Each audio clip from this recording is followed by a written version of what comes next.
Well, all June, we have been diving into this letter that is compiled for us and it's found in our New Testament. It's called 1 Peter, creatively written by Peter. And Peter is writing to these early Christians, these early Jesus followers who have found themselves in exile.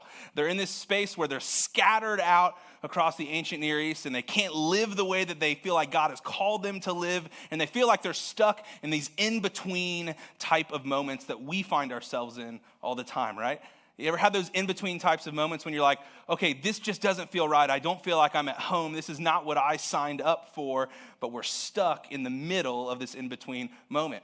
And he's writing to these Jesus followers, and I think he's writing to us in a way today too, where we find ourselves in these in-between moments, these exile moments, and he's trying to encourage us and letting us know that we don't have to just survive and just get through these times, but there are ways that we can thrive and find life to the fullest, even in these in-between exile moments. And maybe your in-between exile moment looks like a job situation where you're in a work environment that you don't like, in a job that you don't want to be in come tomorrow morning, and you just feel stuck there. Maybe for you, it's in a relationship. One of your most important relationships is just not the way that you want it to be, and you feel stuck where it's like, oh, it could be so much better, my marriage or my relationship with my kids or my dating relationship, but it's just stuck.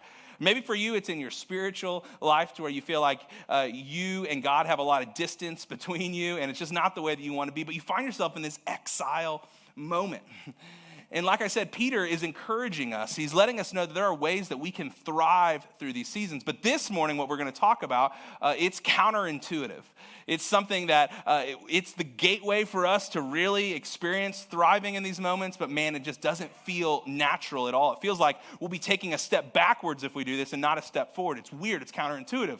I was thinking this last week about lots of things that are counterintuitive. They're really helpful, but they don't seem to make sense in our minds. I grew up as a child of the 90s, and it felt like every sitcom, every TV show that I ever watched, every movie, there was a quicksand plot. You guys remember like the quicksand things? Like somebody would fall into quicksand and they'd be stuck. And I remember thinking, now I look at it, I'm like, man, I thought this would be a much bigger deal in my life than it actually was. Don't experience a lot of quicksand. But if you find yourself in quicksand, your first action usually is to try to struggle to climb out of quicksand. But what happens? The more that you struggle in quicksand, what happens? You sink down farther. You're just supposed to stand there still and yell for help, without moving at all. It's counterintuitive, but it's the way that we find ourselves out of quicksand. I remember growing up and getting some advice from the fire marshal or firefighters that came to our elementary school. And they said, if you ever get caught on fire, you catch on fire, what are you supposed to do?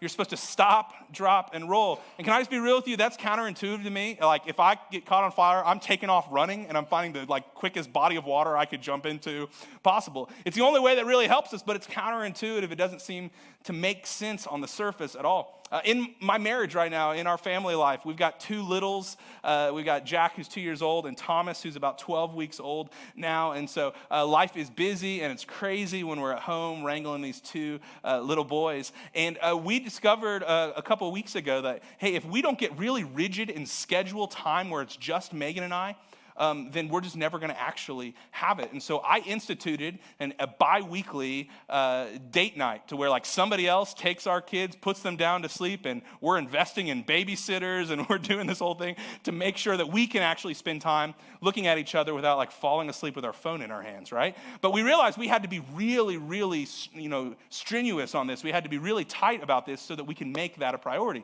So that we could have free time, we had to be really tight on our calendar. Seems weird. Another weird thing, a couple years ago, I realized that sometimes when I get stuck creatively, a lot of the work that I do is creative because I'm coming up with content and studying and trying to make the Bible come to life to all of us. And sometimes I get stuck and it's like Thursday morning and I'm like, this talk is nowhere, or it's going like 8 different places all at once, which is usually the case. And I'm like, I just need to take a break. And so I discovered a couple years ago, the best way for me when I'm stuck in my creative work for me to move forward is to put it down and go see a movie in the middle of the day. So I'm that weird guy that shows up sometimes in the middle of the afternoon to go see a movie by myself.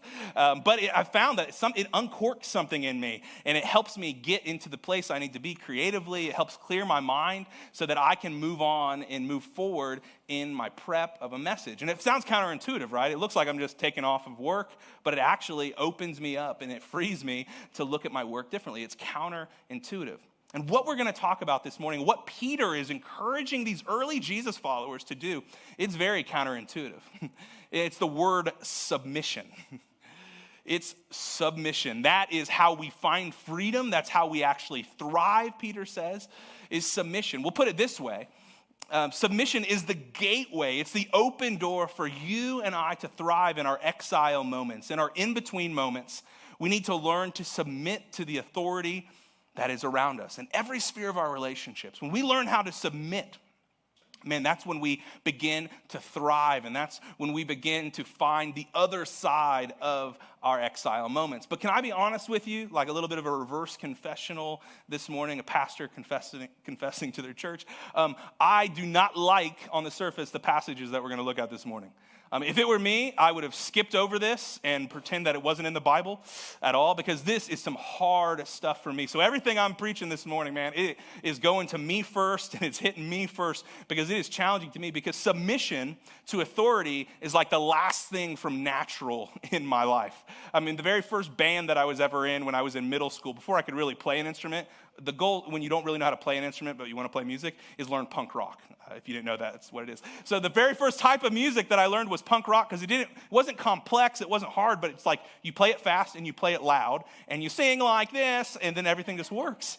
So I was in a band with some friends in 8th grade, and we covered a bunch of Blink-182 songs. And if you don't know who Blink-182 is, they were this incredible, monstrous pop-punk band at the end of the 1990s and early 2000s. The first song that we ever sang, and I played bass guitar on, was called All the Small Things, and it went a little something like this, and I'm not going to do that.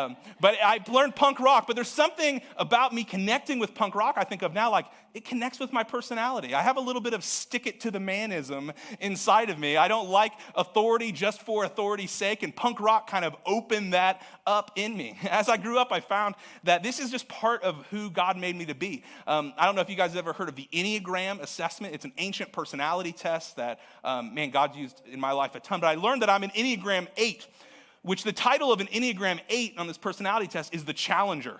And our deepest fear is to be controlled by other people. Can you imagine why submission to authority is a tough thing for me, right? I mean, I learned that's my deepest fear, and I have a high justice meter. And so a lot of times I'll see rules that are on certain people, and I'm like, we need to tear that rule down because that's not fair to them, and that's injustice. And this is all the way that God made me. So submission to authority is something that's not natural to me at all. And maybe it isn't for you too, I imagine, just because you're an American. Like, it's the American way to fight against authority, right? I mean, people were taxing our tea and they didn't give us our freedoms, and so we became our own nation. It's kind of in the DNA of us as Americans. But Peter is going to teach us that submission, it's actually the gateway for us to thrive in our exile moments. And I think as we dive into the text this morning and look at these ancient words that were written to ancient Jesus followers, we'll be able to quickly build a bridge to my life and to your life. And I think I was challenged by this, and I think you'll be challenged by this as well. So when we talk about submission, we're not talking about like a blind kind of like you have your hands tied behind your back and you're just begrudgingly moving forward with whatever the authority in your life says. We're talking about a Christ-like submission, a Jesus-formed submission. And this is the way that we're defining it this morning. Christ-like submission is choosing to place yourself under someone by choice and with a happy spirit. That's what Christ-like a submission is. It's looking at the authority in whatever sphere of your life that you have, and it's you making the active choice to submit, to lower yourself, to place yourself under their authority. And you do it with a smile, and you do it with joy in your heart.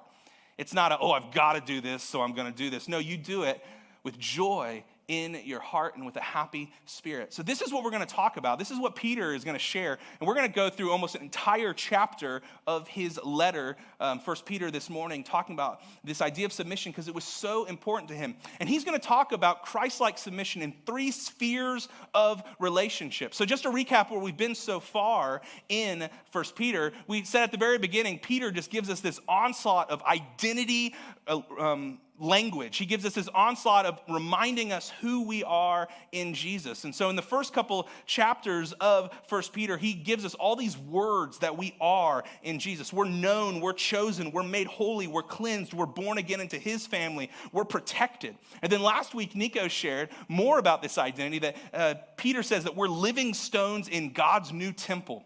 In a way, Jesus followers, we are this place where heaven meets earth, and we're this new temple. And then he moves on a little bit later to give us more identity language, and he says that we are actually God's royal priesthood. That's our job. I love what Nico said last week, that it's not if you're called to serve God in ministry, it's where you're called and how you're being deployed. That's what really matters. So we all need to get in the game of being a part of God's movement, the church, and this royal priesthood. So he gives us all this language in the first couple of chapters about who we are. He says the most important thing for you to do in thriving in exile is to first remember who God made you to be. Remember your identity. And then he moves into what we're going to talk about this morning about Christian, Christ-like submission. He says this is how you live it out in your relationships. 3 spheres. The first sphere of relationships where we're called to have Christ-like submission is in our civic life. As citizens of where we live in America today, but for them it was inside of the Roman Empire, we're called to submit to our governing authorities as a citizen of where we live. And Peter comes out swinging with some hard words for us as Americans here in verses 13 and 14 of chapter 2. He says, submit yourself for the Lord's sake to every human authority. And we're like, every human authority? He really spells it out here. He says, whether to the emperor as the supreme authority or to governors who are sent by him to punish those who do wrong and to commend those who do right. Peter comes out swinging with his first sphere of relationships, and he says, hey, in your civic life as citizens of where you live, submit to the governing authorities, submit to what the government is telling you to do. Dang, we don't like hearing that as Americans, right? I don't like hearing that. But Peter, he's getting at something underneath the surface of this that's so powerful. I mean, if you think it's hard for us today, think about who was actually leading the Roman Empire where these Jesus followers were living in the first church in the ancient world. It was the Roman emperor, a guy by the name of Nero. And if you don't remember anything about Nero from history class, we remember that he was the one that started persecution and harsh treatment of Christians. He wanted to stamp out Christianity completely. He was a guy who was so cruel. He was known for taking Christians and then sewing their bodies into wild animal skins as a form of punishment and mockery. He then had them hunted by wild dogs to their death in a way to persecute these early Jesus followers. And then there's a story written down in multiple historical accounts where he dipped Christians in wax and then set them on fire to blaze in a fiery abyss all night long just to light up his gardens and his vineyards, in a way to say, we need to stop this Jesus movement. Now, sidebar, why was Nero so hateful towards Christians? Because one of the first Christian beliefs, and it's still a Christian belief for us today, is that Caesar, whoever's the Caesar, is not Lord, but Jesus is Lord. Jesus rose from the dead, and so we're going to trust him and follow him beyond who Caesar is. Caesar's not God, but Jesus is God, and this really freaked all of the Caesars out, especially Nero. And so this is why Nero was so cruel to Christians. But we come back into the text and we see, what is Peter saying to do to Nero, to the governors that he appoints? He's saying that we should willfully place ourselves under their authority with a happy spirit. What is Peter getting at here? I mean, Nero, the cruelest of all leaders that they could possibly imagine at this time, what is Peter getting at? Peter is saying that when you find yourself in these exile moments, when you feel like you're not home and you have all these restrictions, don't rustle up against authority and waste your energy in this way. But this is an exercise for you as Jesus followers to trust God deeper. That even when Nero is on the earthly throne, you can be reminded that there's a higher throne and God is on it. And God is not asleep at the wheel, but God is doing something through this season. So don't waste your energy trying to overthrow Caesar or having this attitude that everybody knows that you're against Caesar, who was Nero at this time. Peter's saying, Christian, you have an opportunity to show that you trust God is in control and God will do something in you as you trust him.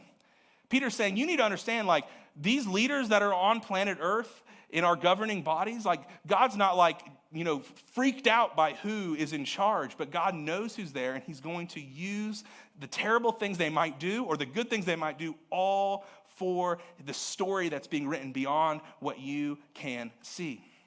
So Peter says, with your governing authorities, you can trust God through this, and you believe that he is not asleep at the wheel of history. Now, I know what some of you are thinking right now is you got whataboutisms going on right now. Like, well, yeah, but what about this? If Christians never did anything about this, then there would be no church. Or if we didn't stand up to this one issue and we would, go against what the government's saying, then is that like not following God? Or what happens when there's a conflict between what our governing authorities are telling us to do and what the Bible what is telling us to do and what Jesus is instructing us to do? And Peter actually, he answers that question with his own life.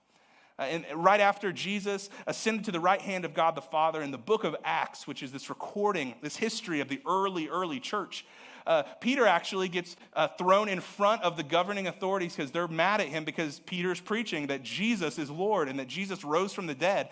And the Roman authorities and the Jewish leaders did not like this teaching at all. And so in front of the court, this is what Peter actually says to them. Peter and the other apostles replied, "We must obey God rather than human beings." So, my friends, there are moments in life and possibly in our lifetime when we're going to have to see what's being demanded of us from our governing leaders, and we have to measure that up against what God wants for us. And we do have to decide that I am going to do what God says over what the governing authorities says. But let's be real here for a little bit. These things don't happen too often. These things are a lot less common than just normal times when we're just upset with what the government's telling us to do and what our leaders are doing, and we want to talk badly about them or disrespect them or not submit to them. That's usually the case. And Peter explains in the next couple verses deeper this struggle that we might have submitting to our governing authorities. He says this, "For it is God's will that by doing good you should silence the ignorant talk of foolish people." So what is he talking about when he talks about the ignorant talk of foolish people? You see, Jesus followers in the first century, they were on the outs of society for lots of different reasons. Did you guys know that the first church, the first Jesus followers were called cannibals? They had this reputation of being cannibals because it was said that they ate Jesus' body and drank his blood at their meals. They thought they were cannibals. The first Christians were called atheists because they refused to believe in the Greek gods. So they were called atheists. They were called incestuous because they called everybody their brother or sister in Christ, and that was weird language. They were called insurrectionists because they refused to say that Caesar was Lord, and so people thought that they were insurrectionists, refusing the Roman government. And so all these words were thrown at them, all this foolish talk about who they were. And Peter says, hey, we don't want to put all of our energy into just disrespecting or taking down the government, but we want to put all of our energy into doing good. It's God's will that by doing good, that is how we silence all the foolish talk. That's how we silence the foolish talk, is by being people that are doing good and endearing their community every opportunity that they get. You know, you guys, when I think about our church, when I think about Bridgeway, man, I dream that we would be a community where people on the outside looking in, they would be skeptical of what we believed. They'd be skeptical of the teaching, possibly. They wouldn't quite be able to wrap their heads around Jesus and his death and his resurrection. I dream that people would be skeptical of that, but they could not deny how we love each other. And they just could not deny the way that we love our community. Wouldn't that be cool that if people were skeptical of what we believed, but they just couldn't deny the good that we were trying to do? They couldn't have these negative things that they said about us because they're like, well, yeah, but look at the way that they love our schools. Look at the way that they love the least of these all around us. This is what Peter is saying. Peter is saying, I want you to be known more for what you're for than what you're against. And can I get an amen that there's a lot of Christians that are known more for what they're against than what they're for, right? We don't want to be a part of that. And Peter's saying part of the way that we submit to our governing authorities is by being known for what we're for. and loving people no matter where they are, and we want to be known for that love. Peter continues on the very next verse. He says, live as free people, but do not use your freedom as a cover-up for evil. Live as God's slaves. Peter is saying here that you have been called to be free, but I love there's a question inside of what he's saying. He says, what is freedom for? What is freedom that we've been given for? Is it just so that we can have more, so we can protect me and mine and have our rights and white knuckle things for ourselves? Is that what freedom is for? No, our freedom is for us to be expressed inside of the way that we follow God, the way that we follow Jesus. And I think so often, just Grace Umbrella here, Grace Umbrella, please friends. I think so often we say we're fighting for our freedom. But what we're saying inside of that is that we're just fighting for me and mine and what I want. And I think Jesus would just push up against that a little bit. I know Peter would push up against that a little bit. He's like, remember what you're free for. You're free for loving the people around you. You're free for following Jesus in his example for your life. That's what our freedom is for. So Peter says, don't get distracted. Submit to your authorities, do good, and be free people following God in the most beautiful ways. And he says this, show proper respect to everyone. This is the button on his thoughts here. Show proper respect to everyone. Love the family of believers. Love Jesus people.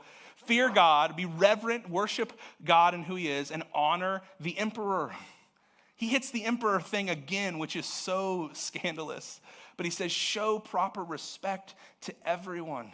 You guys, this is so scandalous, and this is hard for me, and I imagine it's hard for you, but this is our guiding principle in thriving in exile here. This is the guiding principle, is to look at every single person as people that matter deeply to their Creator. My friends, you've never made eye contact with someone who's not made in the image of God.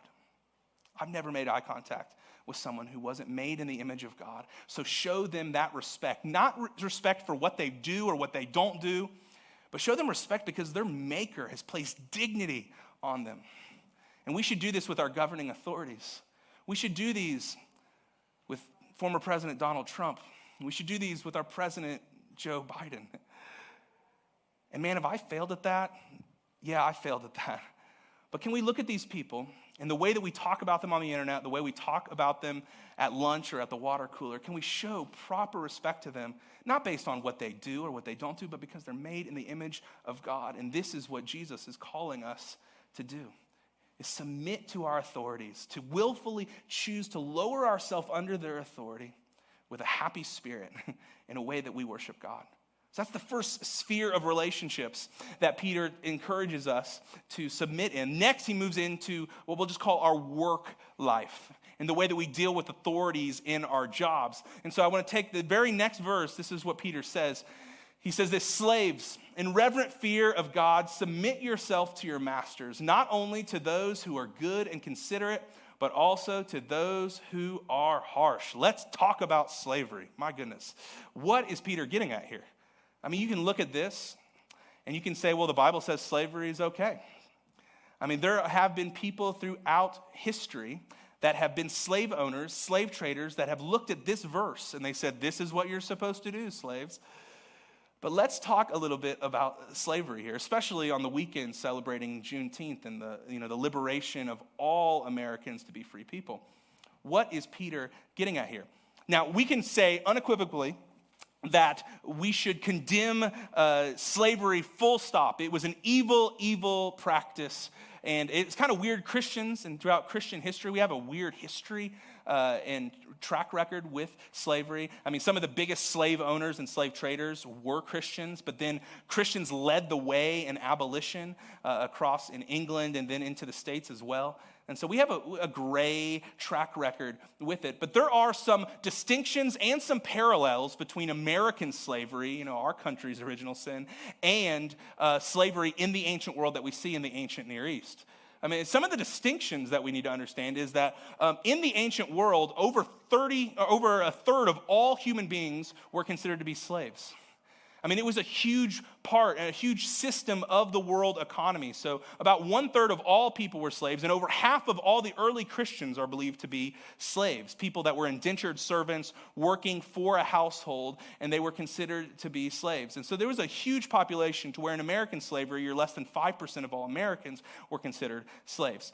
Another difference and distinction between American slavery and ancient slavery is that there was no distinction of race or color of skin that made you a slave. It was just what you were born into. It's just who you were and the family that you were born into. Many times people were just born into slavery, not depending on their skin color or their history at all. And so the slavery that Peter is speaking into in the ancient world was so prevalent, it just painted the entire world with over 50% of all early Christians being slaves. Now, was it still inhumane? Was it still a great evil? Yes, it totally was. But I want us to take a moment and just look at some of the principles that we see in this, because overall what Peter is really speaking into is less the whole system of slavery, and he's more speaking into what might be considered a toxic work environment, a toxic relationship between owners and slaves, between masters or authorities and people that work for them. So let's look deeper into what it might be for us as workers today, because Peter is saying that you need to submit in your work life to your authorities that God has placed there. So he continues on here and he says this. To this you were called because Christ suffered for you, leaving you an example that no one should follow, that you should follow in his steps. Peter says, if you're a slave, submit to your authority, if they're harsh or if they're good. And he says that there's an example for you to follow. If you working in your office, there's an example for you to follow. Instead of every single time that your boss asks you to do something, you have your group text that you go to and you complain about your boss. Instead of having this every time there's some extra work coming your way and you have to complain about it, instead of talking badly about your other coworkers or talking behind your boss's back, Peter says that here's an example for you to follow. He says that you can reflect Jesus in the way that you deal with your authority at work. And here's the example. He committed no sin and no deceit was found in his mouth. When they hurled their insults at him, he did not retaliate. When he suffered, he made no threats. Instead, he entrusted himself to him who judges justly. He himself bore our sins in his body on the cross so that we might die to sins and live for righteousness. By his wounds, you have been healed. Peter is saying, let's not spend all of our energy. Let's not get distracted by the authorities around us, our bosses, our managers, our supervisors. He's saying this, he's like, remember that you have an opportunity in this in-between exile moment. You have an opportunity to reflect Jesus, who was the ultimate suffering servant, that you can serve your clients, your clientele, and you can actually put your head down and do your work, and people will see Jesus through you. But if you're always chattering and if you're always just causing trouble and division in work, you just distract yourself from the bigger call that you have on your life. Look at Jesus. And Peter knew this because in the Garden of Gethsemane on the last night of Jesus' life, Peter, he took up a sword and cut off the ear of someone who was trying to arrest Jesus. And Jesus says, no. This is not what we're doing here, Peter. There's a bigger thing going on. Don't get distracted by this. And Jesus, of course, picks up the guy's ear and puts it back on. Crazy part of the story. But Peter is reminded that you can actually reflect Jesus, the suffering servant, in the way that you treat your supervisor, the way you treat your boss, the way you treat your authority. And you can reflect Jesus. But then it comes back to that trust issue as well. That you have an opportunity to trust that God is not asleep at the wheel and that God has got you in this job, in this season for some reason. And there can be some good come out of this season if you just stay buckled in to what he is doing. That you can reflect Jesus and you can trust him, and God will do something in your exile moment of your life, in your work life. The last sphere of relationship that Peter talks about is inside of your family.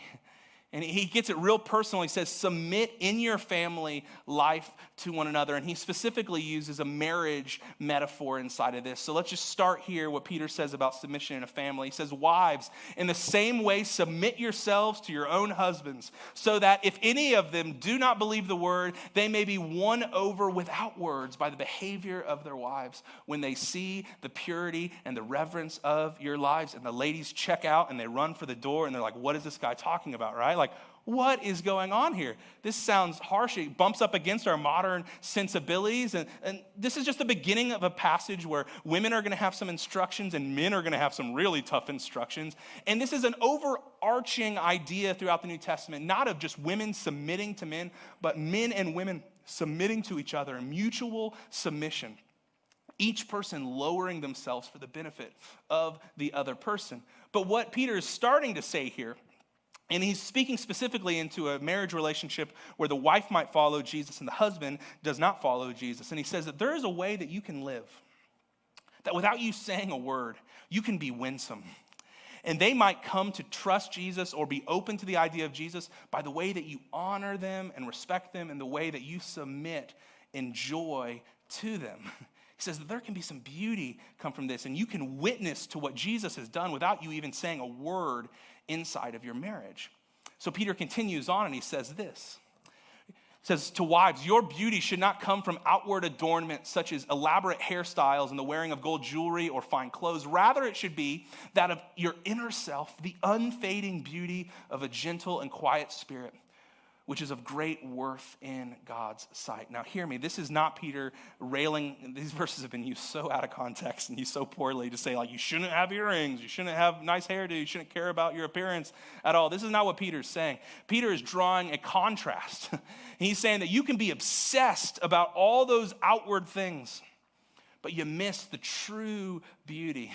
And this should be a freeing idea, women. This should be a beautiful, freeing idea that there is an inner beauty that you can have that does not fade with years.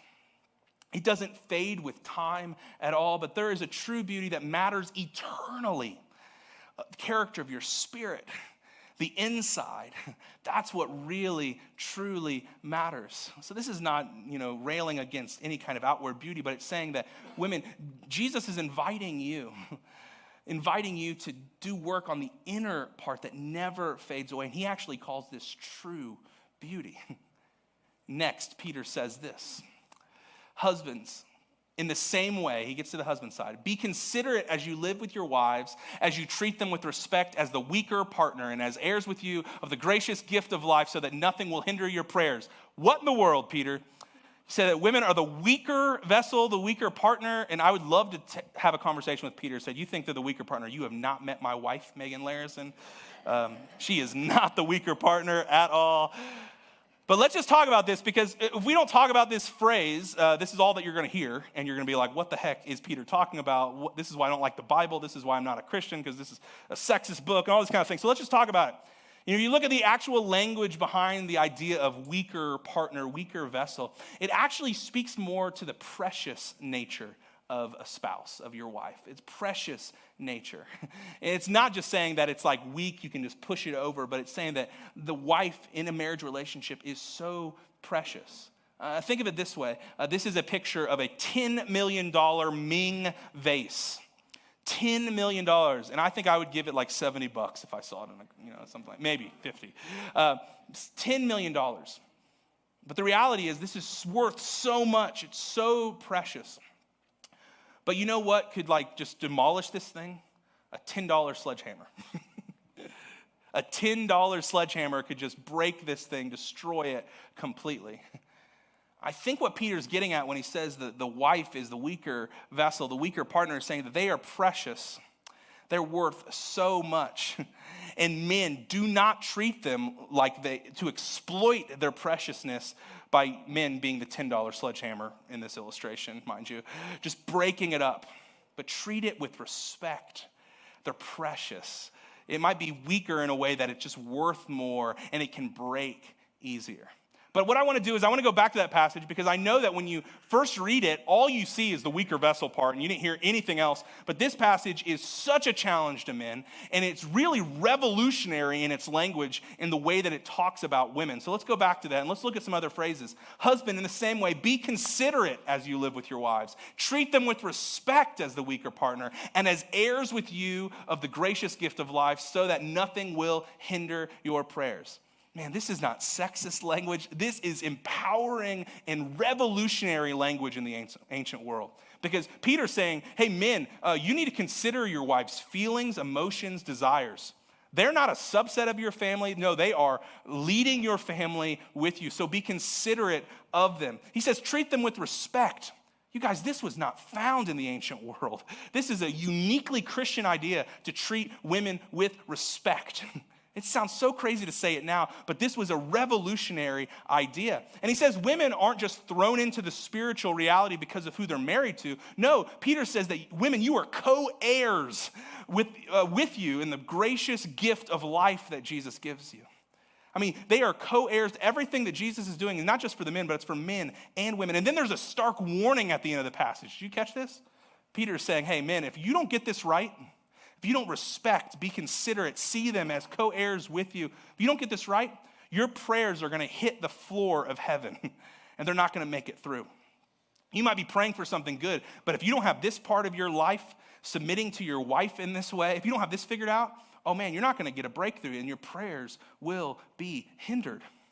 See how beautiful that is and how challenging that is to the men in the room or watching online this morning? But Peter says that you can thrive in any moment of your life in these exile, in-between moments if you submit in your marriage relationship. It can be a winsome moment. Let me say this, men in the room. There might be some guy that you work with, some guy that you know, and by the way that you treat your wife in front of them, man, they might be open to the idea of Jesus, or they might be repelled by the idea of Jesus. Seriously. There might be somebody who's on the outside looking at a faith and seeing the way that you honor your wife, respect your wife, and seeing the way that your wife respects you and honors you and serves you. Man, that might be like, hey, my marriage is kind of a mess, or I want that. And how do they have that? They have that because they're Jesus followers. It can be winsome, and you don't have to say a word to them about the gospel, but they might want to show up to church with you. They might want to learn more about Jesus by the way that you honor, respect, and mutually, both sides submitting to each other in a relationship. It's incredible what that might do in your relationship. So, to get this real practical as we close, here's what I want to probe you with, question you with right here. Which sphere of relationship are you struggling in? When you think about being able to willfully and joyfully place yourself under somebody else and submit to them, which one of those spheres of your relationships you're like, nah? Is it in your civic life? Is the way you speak about the governing authorities? Is the way that you follow the governing authorities? Is it the way that you joke or put down the governing authorities? Is that a place you struggle with? Is it inside of your work to where you're more of the, when you're asked to do something, you give the whole eye roll sigh, face palm? When you think about your supervisor, he's more of a joke, she's more of a joke than she is somebody that maybe God's placed there to lead you for a time such as this. Maybe it's in your relationship at home. Maybe it's in the relationship of your marriage, to where if in public people would see you, it's more of a bickering style relationship. It's more of a demeaning style of relationship towards each other than it is mutually lowering yourself and serving each other, or having that race to the back of the line for the good and betterment of the other. Which one is it that's hard for you? Identify which one of those relationships it is that's hard for you. And then I want to challenge you with this.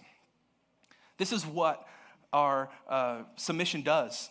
It gives us an opportunity to trust him in that relationship.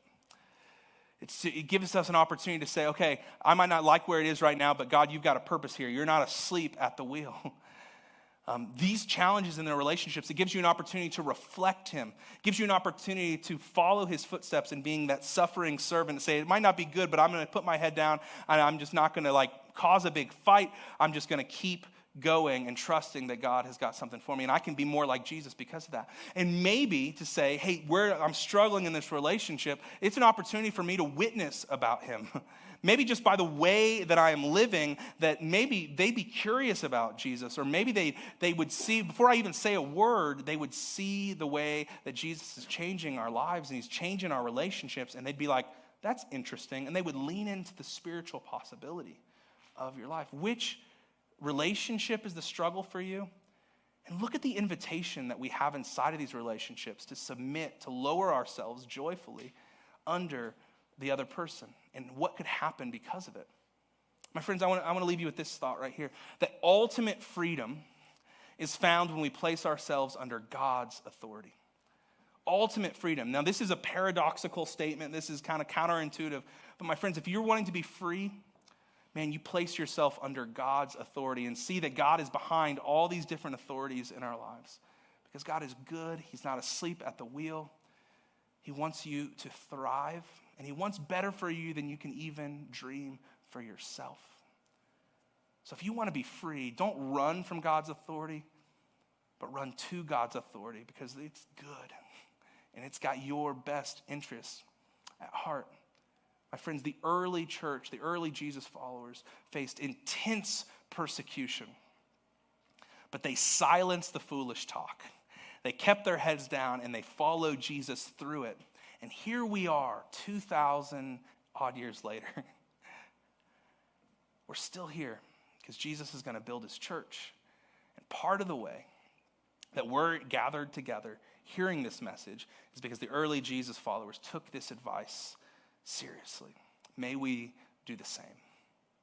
Because ultimate freedom is found under God's authority. When we place ourselves under there, that's where freedom is truly found.